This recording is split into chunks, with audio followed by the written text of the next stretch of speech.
follows my channel and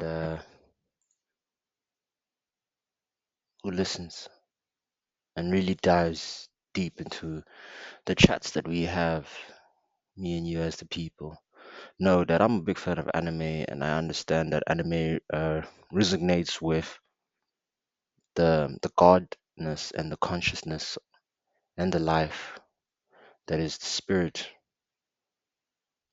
of the vessel that is human beings. And if you guys watch and are a big fan of Dragon Ball or Dragon Ball Z,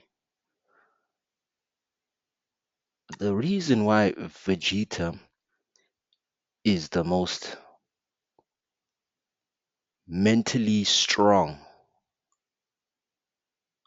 character and probably the greatest written character on in anime history is that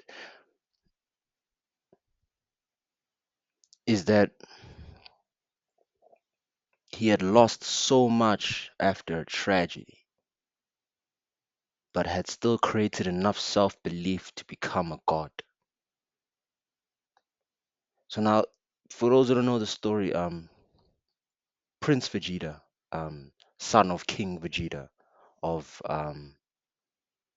planet Vegeta. So he's a Saiyan, and he grew up in the Saiyan planet, planet Vegeta. And growing up there, he would have gained experience, he would have gained history and knowledge and everything that has to do with his planet. And he had I mean, you could see from the original Dragon Balls, as a small child, he had a lot of self-confidence. He had a lot of self-confidence in himself and who he is and his tribe and the people he represented. You could say it is from his father. You could say it's because it's Prince syndrome, when the prince is the son of a king. But essentially, he had portrayed himself as this unstoppable force. And so after their planet got invaded by Frieza, like how certain countries in this world were invaded by the white man, Frieza was playing that archetype. And Vegeta had to see and watch this man and this invader and ruler destroy his people, enslave his people, destroy his home and cities, enslave his own father and murder his own father while still being enslaved under Frieza. And all of this created the anger that you know Vegeta of, the stoic demeanor of I don't give two fucks of who cares about what not and who cares about me and my soul and my character. Like he was one of them brothers who just did not give a fuck about who or who else thought about him, because he had built up all this anger and hatred for himself for not fighting Frieza and avenging the death of his people and avenging the death of his planet, because Frieza inevitably destroyed planet Vegeta whilst he was doing his dirty works for Frieza. And so Vegeta lived with this resentment, this pain and hatred, because he saw he witnessed his whole planet become extinct because of power. And so it poisoned his mind and it poisoned his heart, and he was everywhere in different planets, murdering and killing and torturing, because that's what he was raised under by the hands of Frieza. And so he had built this archetype of, I'm going to be the best warrior and I'm going to be the strongest so that I can kill Frieza and defeat Frieza. And so he destroyed all the warriors of the universe, and he was looking for a new challenge. And so he went on to Earth and he manifested Kakarot, aka Goku. He manifested the battle that he's always wanted or needed for him to be stronger or to be tested. And what happened? Got to planet Earth, got his ass whooped by Kakarot and by Goku. I don't know why I keep calling him Kakarot, but Goku got his ass whipped by Goku and got his ass humbled by Goku, the person that he wanted to fight to test himself. And what did Goku do? He spared him. He spared him of death and chose not to kill him. Krillin was like, "Nah, stab this guy. He just fucked up your whole squad. He just killed your best friend that was taking care of your son."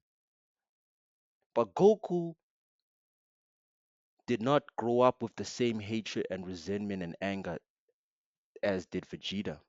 And so he changed that reality of Vegeta. He changed Vegeta's perception of what a warrior was supposed to be. And Vegeta left that planet as a different Vegeta, as a Vegeta of maybe I can be the same person, but be like Kakarot and be merciless on my enemies. But he knew that no, that's not who he was as a person. But it was still in his mind because a Saiyan had given him mercy. His brother, like a, a brother from his national planet, a person that came, a survivor that survived his planet, spared him. And what did that do to Vegeta? It created self belief. It created a self belief within his heart that Frieza can be killed, Frieza will be destroyed. And what happened? They went to Namek, all of them, and he got his ass whooped by Frieza, but he still manifested that this guy will die. This guy will be murdered for the sins that he has committed. And that's why Goku had to be the guy to kill Frieza.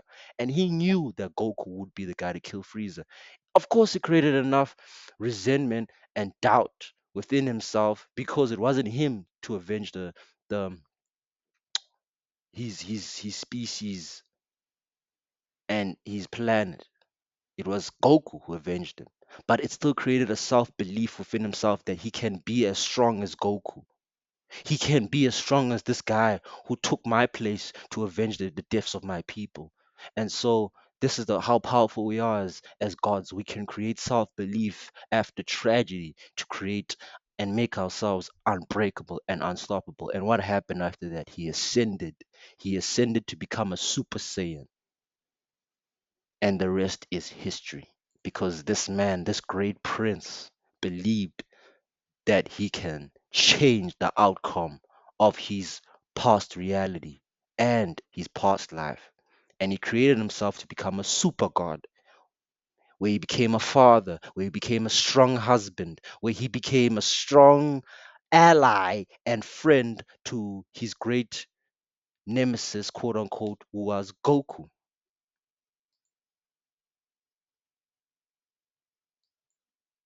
Self belief in the mind.